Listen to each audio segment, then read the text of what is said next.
तो ये वीडियो पूरे पेरेंट्स के लिए है जो लोग का सीईटी जिनके बच्चे सीईटी देने दे के आए हैं बच्चे। आपसे मेरे को बस एक रिक्वेस्ट है कि प्लीज़ इन लोग को कुछ मत बोलिए। इस बार का पेपर इतना घटिया गया है। आपका बेटा is going through the lowest phase of his life. Trust me, मुझे नहीं लगता कि लाइफ में वो इतना लो कभी फील किया होगा। तो this is valid for everyone, सब engineering CET, MBA CET, because इस बार जो डीटी ने पेपर की वाट लगवाई है, जो सीईटी सेल ने पेपर बनवाए हैं, मैं सच्ची चाहता हूँ उनको पिछले 15 साल के पेपर कोरियर करने का कि भाई ये तुम्हारे पिछले 15 साल के पेपर हैं, ऐसा ही पेपर डाल देते यार। 50 क्वेश्चन केस करने तक की नौबत आ गई कि बच्चे केस करने की बात करें। 50 क्वेश्चन मैथ्स को उन्होंने बोला था, ठीक है। इंजीनियरिंग सीईटी का एग्जाम्पल दे रहा हूँ, same engineering CET sorry MB CET का एग्जाम्पल दे रहा हूँ। 50 क्वेश्चन मैथ्स का बोला था, लेकिन स्लॉट 2 में 90 क्वेश्चन मैथ्स के, 90 क्वेश्चन मैथ्स के। उसमें से मैंने भी कुछ क्लॉक्स एंड कैलेंडर किए जो लॉजिक में डाल दिए कि चल भैया बेनिफिट ऑफ डाउट देते हुए कि ये लॉजिक का हो सकता है तो डाल दो, नहीं तो 85 क्वेश्चन मैथ्स के कौन डालता है यार। अपना पैटर्न तो फॉलो कर लीजिए आप, ठीक है। तो this is my request to everyone कि प्लीज़ अपने बच्चे को टॉर्चर मत कीजिए। उसकी सपोर्ट इस समय हमें आपकी ज़रूरत है, एज अ पेरेंट हमें आपकी नीड है। मैं भी अपनी तरफ से सॉरी मानता हूँ कि मैंने भी प्रेडिक्ट नहीं किया था कि इतना घटिया पेपर डाल सकते हैं। इंटीग्रेशन लॉग्स कैट में आता है यार। लॉग्स का क्वेश्चन इन्होंने सीईटी में डाल दिया, कुछ भी पेपर में डाला है, कुछ भी करके डाला है। मतलब होता है कि नौसिखियों लोगों को पेपर दे दे कि बनाओ पेपर।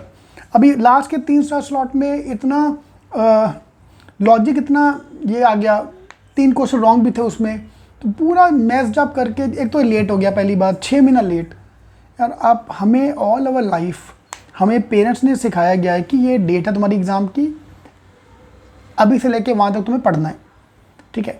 मेरी मॉम ने मेरे को कहा था कि बेटा तू बस एग्ज़ाम पास कर ले, अगले 15 दिन पढ़ ले, उसके बाद तेरा आराम है। And I applied all this study. मैं यही यूज़ किया हूँ सारी उम्र कि भाई ये डेडलाइन है, इधर तक ख़त्म करना है। कॉलेज में आके भी हम सब ने यही किया कि डेडलाइन बताओ एग्ज़ाम कब है, ठीक है। जो लोग पढ़ते हैं ना कि कोई बोलता है कितनी बड़ी बुक है, कितनी मोटी बुक है, ठीक है। अंग्रेज बोलता है कि कितनी मोटी बुक है, पाकिस्तानी अफ्रीकन बोलता है कि नहीं साइज़ कितना बड़ा है, कितना लेंथी है, डिफ़िकल्टी क्या है। इंडियन स्टूडेंट की बात करो ना कि एग्ज़ाम देना तुमको, ये बुक्स पढ़ लो, इंडियन स्टूडेंट क्या पूछेगा एग्ज़ाम कब है। अब बस डेट बता दो, मैं आपको एग्ज़ाम की तैयारी करके दूँगा। इधर डेट ही था हमारे पास, 6 महीने लगा दिए लोगों ने डेट निकालने में। फिर 1 हफ्ते पेपर, 8 दिन में पेपर अनाउंस कौन करता है या। और इंजीनियरिंग सीईटी की और बेकार हालत है, बिकॉज आप उनके एग्ज़ाम बैक टू बैक सारे एग्ज़ाम हैं, अगले 15 दिन में उनके सारे एग्ज़ाम्स बैक टू बैक हैं। तो उनके लेवल का लाइफ का स्ट्रेस अलग है और वहाँ पे भी प्रॉब्लम आने वाली है। तो it's my request to all the parents, इस बार उनको छोड़ दो प्लीज़। रिज़ल्ट कुछ भी आ सकता है, ठीक है। मैं रोया हूँ, और छोड़ो बच्चा का तो रोना बनता है। मैं एज अ टीचर रोया हूँ। ये मेरी लाइफ का सबसे घटिया साल रहा है, मेरे टीचिंग करियर का सबसे घटिया साल रहा है। देखा जाए तो मैं बेवकूफ़ हूँ जो मैं रोया, जब मेरा बनता भी नहीं है रोना।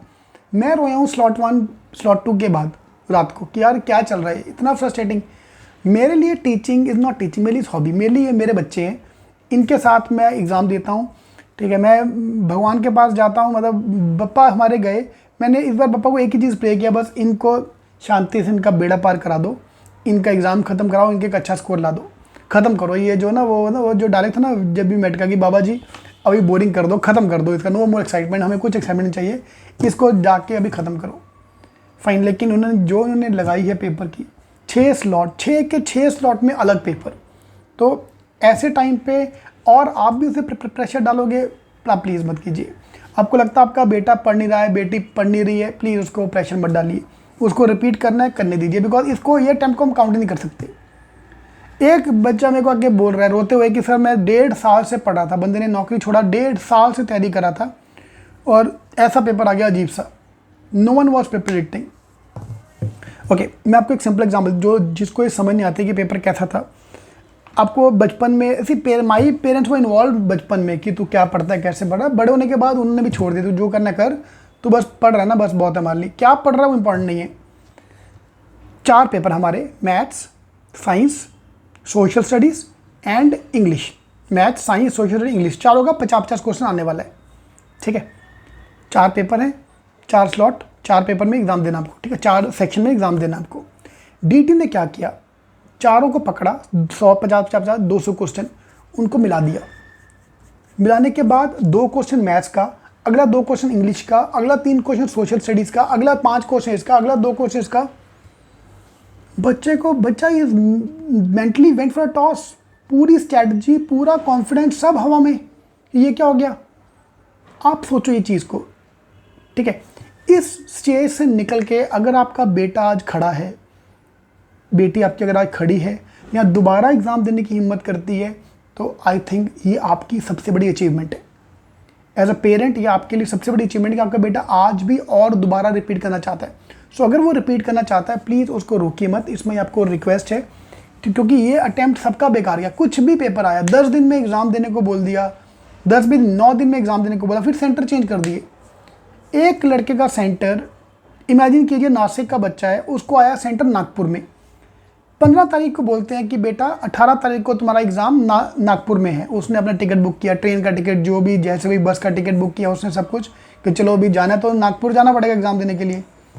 15 तारीख की शाम को बोलते हैं, 15 तारीख को दोपहर को बोलते हैं 15 तारीख को कि तुम्हारा एग्ज़ाम हमने चेंज करके, नागपुर तुम्हारे लिए दूर था, हम चेंज करके तुम्हें बॉम्बे डाल देते हैं। बताइए, पूरा टिकट कैंसिल करके वो भी बॉम्बे आएगा, और एग्ज़ाम कब है? अगले दिन 16 तारीख को। कहाँ से पढ़ेगा वो? कैसे स्कोर लाएगा वो बच्चा? ऊपर से अगर पेरेंट्स ऐसा करेंगे तो गलत बात है, नहीं कर प्लीज़, ठीक है। फिर वो सुसाइड के केसेस होंगे, अभी तमिलनाडु में जो केसेस हो रहे हैं फिर हमारे यहाँ भी होंगे, ठीक है। जो गलत जो हो गया उसको हम कंट्रोल नहीं कर, जो हम कंट्रोल कर सकते हैं वो है पेरेंट्स का support. So it's my request to all the parents कि इस समय प्लीज़ हमें से सपोर्ट कीजिए, ठीक है। मैं तो गलत हुई, मैं तो अपनी गलती हर बार मानता हूँ। पास में क्या हुआ मैं वो बोल सकता हूँ कि भाई पिछले 15 साल से CET का पेपर ऐसा आता था, ठीक है। ऐसा चेंज हो क्या आएगा मैं कैसे बोल सकता हूँ यार? आप मेरे बारे में भी थोड़ा लिमिट में सोचिए कि भाई ये कैसे कर सकते हैं। पर ठीक है, मैं अपनी गलती मानता हूँ। अगले साल के लिए मैं इजी पेपर भी करवाने वाला हूँ और टफ भी करवाने वाला हूँ। दोनों लेवल का पेपर हम करके जाएंगे, तो कुछ भी आ सकता है। इन लोगों के ऊपर से भरोसा उठ चुका है, ठीक है। मुझे पूरा बुक्स हर साल अभी चेंज करना पड़ेगा। लेवल 1, लेवल 2 ब्लैक बुक्स, जो IBPS का पैटर्न था, अभी जो नया पैटर्न आया उसमें हमें प्रो लेवल बुक्स लॉन्च करना पड़ेगा। पूरे मॉक्स चेंज करने होंगे दोबारा। बट ठीक है, बिकॉज चेंज हुआ है तो मुझे सब कुछ चेंज करना है, no doubt about this. But मेरी बस एक ही रिक्वेस्ट है पेरेंट्स से कि आप सपोर्ट कीजिए।